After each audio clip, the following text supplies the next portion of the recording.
Alright, you lot. Pull up a chair, pour something strong, because it's time for Scotty. Only Q&A show where answers it harder than SBM on a laggy server. This week, Splitgate 2, XDefiant's tragic faceplant, and a full-on war cry aimed straight at spineless influencers who help kill it. If you're here for polite opinions, piss off to IGN. But if you want truth, carnage, and occasional verbal war crime, you're in the right place. Let's fucking go.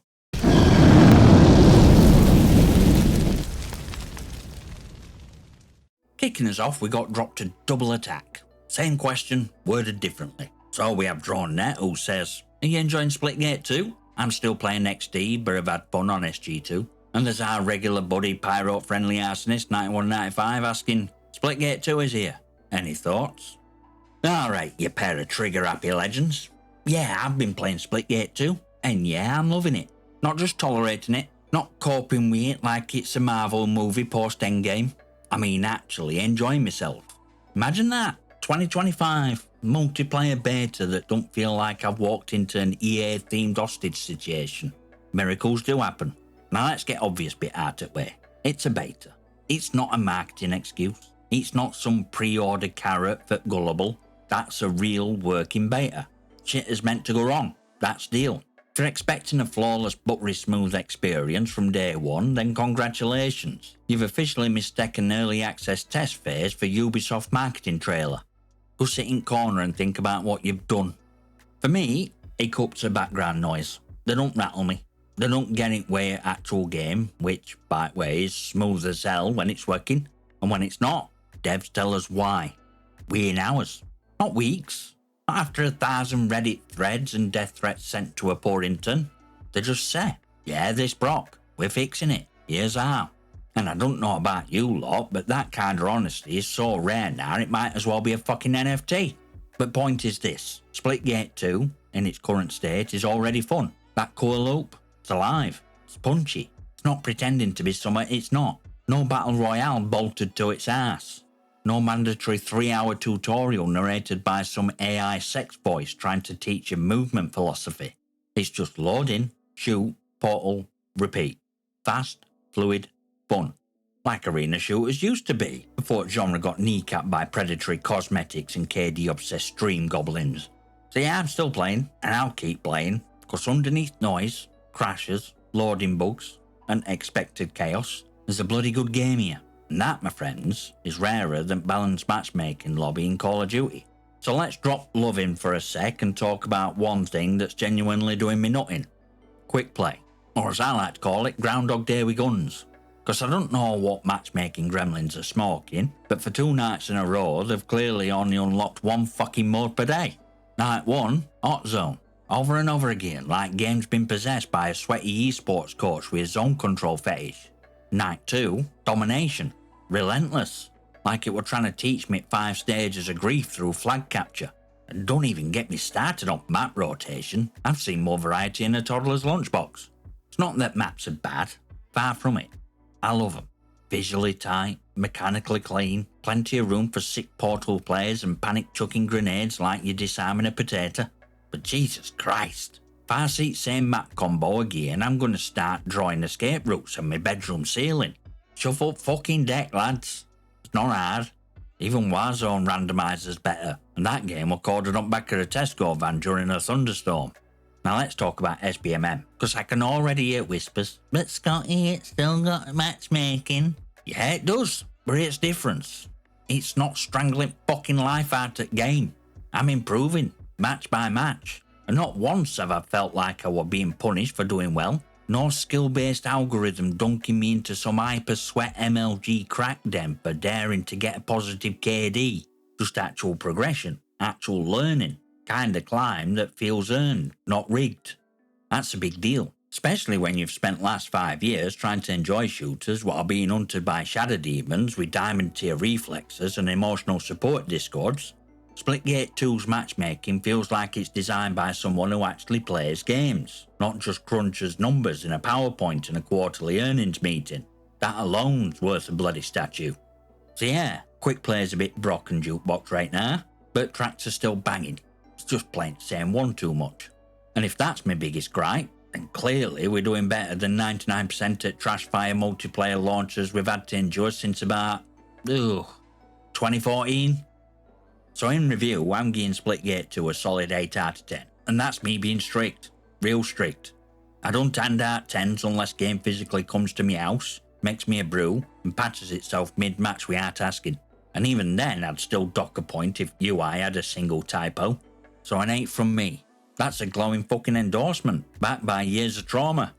Now let's be fair, yeah it's got issues, yeah it's missing polish, yeah occasional bugs still leaps out at floorboards like a cockroach in a Bethesda title, and technically, if I were a soulless IGN reviewer, I should knock more points off. But I'm not. I'm human. I've seen how sausage gets made, and you know what? This game's problems are minor compared to absolute arsehole parade we've been fed by AAA publishers lately. And here's where real score boost comes in. Lee fucking Proulx, CEO of 1047 and an actual unicorn in this industry, a man who shows his face when shit hits fan. Don't hide behind PR speak or passive-aggressive patch notes. Don't act like community is a disease to be contained. Nah, he turns on camera, looks straight down lens and says, yeah, we fumbled that, here's why, here's what we're doing. You have any idea how rare that is? We're living in a time where half the execs at big publishers would rather staple a loot box to your spine than tell you what's going wrong. Kind of bastards who fire QA teams and blame you for lag. But here's Lee, standing in fire, giving honest updates and doing it without condescension or spin. You know what that earns? Me support, me respect, me time, me money even, which is something I normally guard like a fucking dragon on meth come down. This bloke understands that players aren't just piggy banks with headsets. He knows trust is something you earn, not something you exploit until quarterly revenue targets are met. And because of that, Splitgate 2 gets a pass on things that had tanked lesser games. Because effort counts, communication counts, owning your mistakes counts, and this team's doing hard part, gearing the shit. So yeah, bugs and all, I'm here for it. I'm locked in. And if rest of industry wants to learn how to not implode on day one, they should take a long hard look at how 1047 handles their business. Because this is how you build a fanbase. Not by bribing influencers, not by gaslighting your own forums, but by showing up and backing your bloody game. Well done, lads. Now fix map rotation, and we're golden. We have another question from our Southern Star Drone Net. Are you gonna do a channel on SG2? Would be great if SG2 team bought XDIP and finish a great game and community. Drone Net, you magnificent bastard. Cheers for the question. And yeah, answer's simple. Everything's staying right here. This is home base. If you want Splitgate 2 content with actual spine, sarcasm and soul, you're in right bloody pub. But let me be clear, I'm not doing another full-scale XDefiant siege. That were a war effort. This will be more like surgical strikes. You'll still get gameplay, you'll still get Twonk Chronicles, probably even more of them, considering kinda clueless bollocks I've already seen in comment section. And you'll definitely see me dive back into those dev process videos. Because let's be honest, Splitgate 2 is singing the same tune as XDefiant, just with better instruments and a dev team that's not duct taped to a Ubisoft time bomb. Difference is, I'm not betting entire channel on any one title ever again.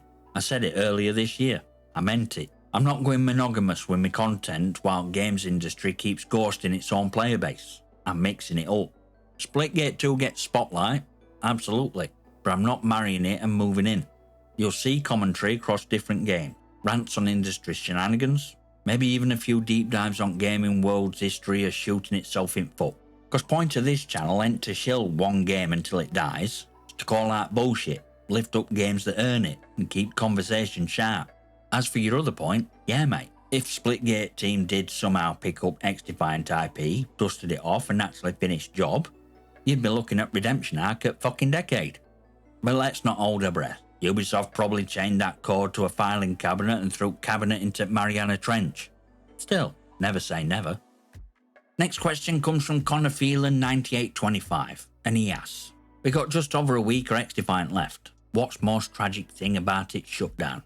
Well, Connor, tragedy ain't shutdown. That part's expected. This industry flushes games like the public toilet paper. Real tragedy, part that should have everyone forming at gob, is how many big names help kill it while pretending they cared. Let's name names, shall we? Exclusive Ace, Mr. Honest Reviewer, came out on a video saying he consulted on game. Not just played it, consulted, as in paid by Ubisoft to shape it. You'd think that'd be a golden opportunity to support something fresh. But no, couple half-hearted videos, few lukewarm mentions, and back to peddling weapon guides for the same COD system is always complained about. He helped build house, then walked out mid-fire and watched it burn while asking what flavour marshmallows were. Spineless. Drifter, same bloody story, also mentioned by Ace as a consultant. Let's count videos he made about XDefiant of it last 3 years. 10.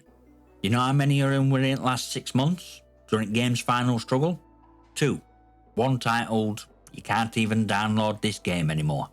Cheers for optimism, lad. I'll get players flooding back. He backed it when it were a COD killer, then quietly ghosted it when it needed a voice. And then there's Inkslasher, man with 184 videos on Black Ops 6 alone. He gave XDefiant maybe 7 or 8 in its prime. Then on stream, cause of course VOD's gone now, he smirked and said, "Oh, you think XDefiant's better? Tell you what, go play Black Ops 4, then XDefiant, and tell me the difference." Mate, difference is XDefiant didn't charge you 60 quid to hold your KD hostage with SBMM and dopamine alarms. But don't let that get in the way of your affiliate code and law clickbait. And finally, Tom bloody Henderson, lead lord of modern FPS discourse. His article, infamous one about XDefiant's unfixable netcode and doom design, was starting pistol for game's public execution. Everyone who wanted it to fail, they waved that piece around like holy scripture. And of course, no accountability now game's actually dying, just more exclusive insights about next overhyped sequel. Meanwhile, I, small creator with just over 1,700 subscribers and a dodgy hand, made over 200 bloody videos about game. While they were chasing clicks, I were chasing updates. While they were milking COD's broken teat, I were actually testing down game, explaining bugs, hyping patches, roasting moaners, doing work they all pretended to be too objective for.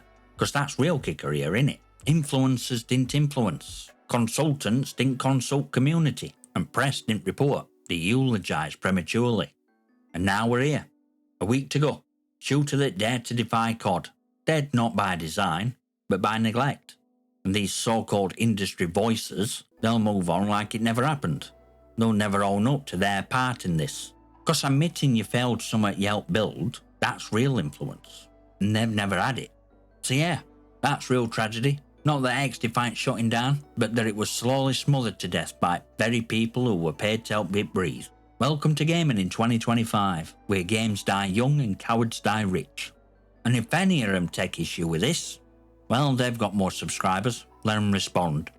And that, my glorious degenerates, is your weekly dose of unfiltered rage, reason, and righteous roastings.